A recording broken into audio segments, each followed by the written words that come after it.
পাইকোড়া ISKCON পরিচালিত জগন্নাথ মন্দিরের প্রধান পুরোহিতের আমন্ত্রণে মন্দিরে আসলেন ত্রিপুরার রাজ্যের রাজ্যপাল।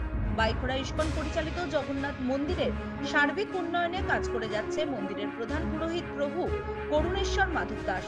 প্রভুর উদ্যোগে মন্দিরের প্রতিনিয়ত নানা ধর্মীয় কর্মসূচি অনুষ্ঠিত করা হয়। প্রভুর উদ্যোগে আয়োজিত ধর্মীয় কর্মসূচির মধ্যে রাজ্য ও বহির্রাজ্য থেকে ব্যাপক হারে ভক্তদের সমাগম ঘটে। বাইখোড়া ইস্কন পরিচালিত জগন্নাথ মন্দিরে আয়োজিত রথ সমগ্র ত্রিপুরা রাজ্যের মধ্যে দ্বিতীয় স্থান অর্জন করে। এই বছর রথযাত্রায় উপস্থিত থাকার জন্য ত্রিপুরার রাজ্যপালকে আমন্ত্রণ জানানো হলেও ওনার ব্যস্ততার জন্য উনি উপস্থিত হতে পারেননি। অবশেষে শুক্রবার দক্ষিণ জেলা সফর শেষে আগরতলায় ফেরার পথে মন্দিরের প্রধান পুরোহিতের আমন্ত্রণে সাড়া দিলেন রাজ্যের রাজ্যপাল ইন্দ্রসেনা রেড্ডি নাল্লু। মন্দিরে এসে তিনি সকলের মঙ্গল কামনায় পুজো দিলেন। মন্দিরে থাকা নিমাই প্রভুর হাত ধরে রাজ্যপাল পূজা দেন।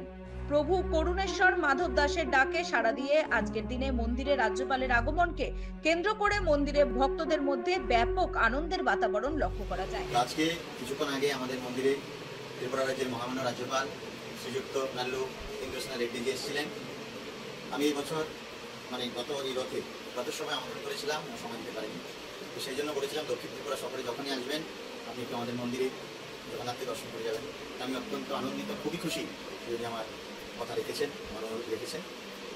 খুব সুন্দর পুজো দিয়েছেন, ভক্তরাও ছিল, খুব আনন্দ পেয়েছি, আমরাও খুব আনন্দ পেয়েছি। আমি চিরকৃতজ্ঞ আমাদের রাজ্যপালের কাছে। আমি ভগবানের কাছে প্রার্থনা করি দীর্ঘজীবী হোক, সুস্বাস্থ্য কামনা করি এবং ত্রিপুরাবাসীরও মঙ্গল কামনা করি। আরে